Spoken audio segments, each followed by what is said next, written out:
అనగనగా ఓ చిట్టెలుక. ఈ కథ మీకోసం.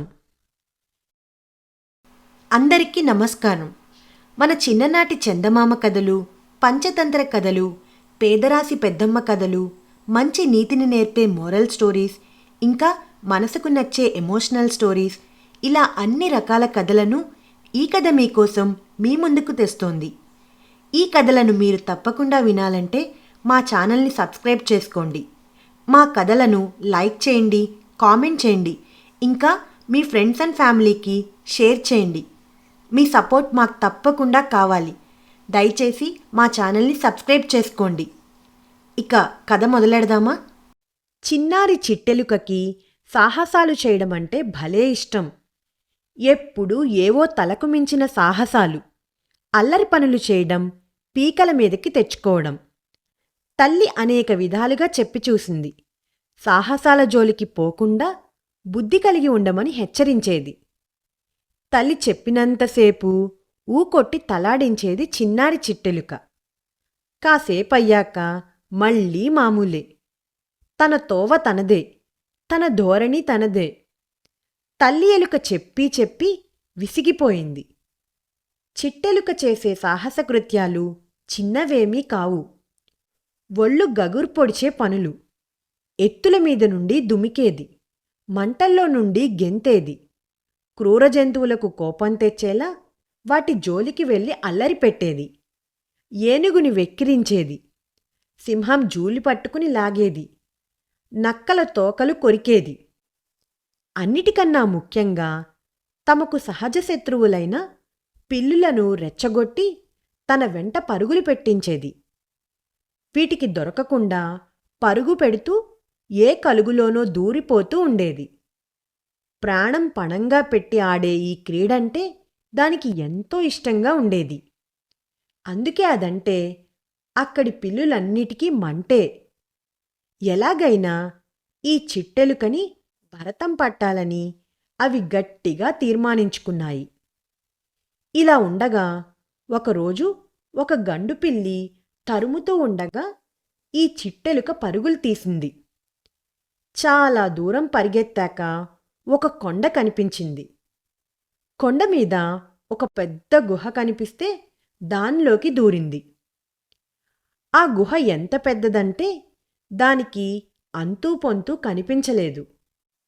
గండుపిల్లి కూడా ఆ గుహలో దూరి ఈ చిట్టెలుక కోసం చాలాసేపు వెతికి అది కనిపించకపోవడంతో వెనుతిరిగింది. చిట్టెలుక ఆ గుహలో చాలా దూరమే తిరిగింది.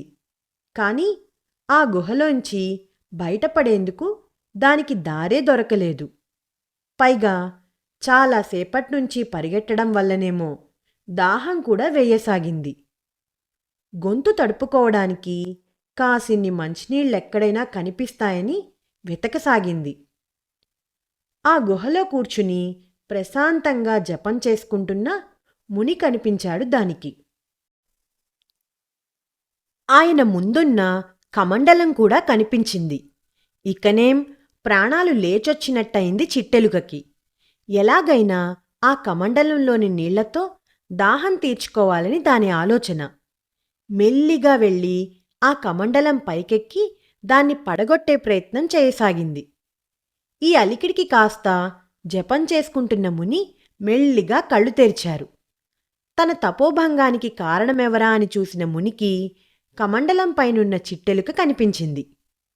మునికి ఆగ్రహం కలగకపోగా ఆ చిట్టెలుక కదలికలు, నీళ్లకోసం అది చేసే ప్రయత్నము ముచ్చటగొలిపింది. ఇది బహు చిలిపిదని, సాహసాల ఎలుకని ఆయన దివ్యదృష్టికి తెలిసిపోయింది. వెంటనే ఆ ముని కమండలంలోని నీరు దానిపై చల్లి ఏవో మంత్రాలు చదివాడు. అమాంతం ఆ చిట్టెలుక కాస్త అందమైన రాజకుమారుడిగా మారిపోయి ముని ముందు చేతులు జోడించి నిలబడ్డాడు. అప్పుడు ముని ఇలా చెప్పాడు: ఓయి, నాకు నీ సాహసాల సంగతంతా తెలుసు. సామాజిక ప్రయోజనాల్లేని సాహసాలకు సార్థకత ఉండదు. ఈ దేశపు రాజుకు పుత్ర సంతానం లేదు. సాహసవీరుడికి తమ ఏకైక కుమార్తెనిచ్చి వివాహం చేసి రాజ్యపాలనను అప్పజెప్పాలని రాజుగారి ఆలోచన. నీ వెళ్ళి రాజుగారికి కనిపించి సహజమైన నీ ధైర్య సాహసాలను, మా అనుగ్రహంతో పొందిన బుద్ధిబలాన్ని ప్రదర్శించు. రాజుగారి మెప్పుని, రాజకుమారిని నీ సొంతం చేసుకో అంటూ ఆశీర్వదించి పంపాడు. ఉత్సాహంగా బయలుదేరిన ఆ యువకుడు ముని చెప్పినట్టే చేసి అనతి కాలంలోనే గొప్ప రాజయ్యాడు.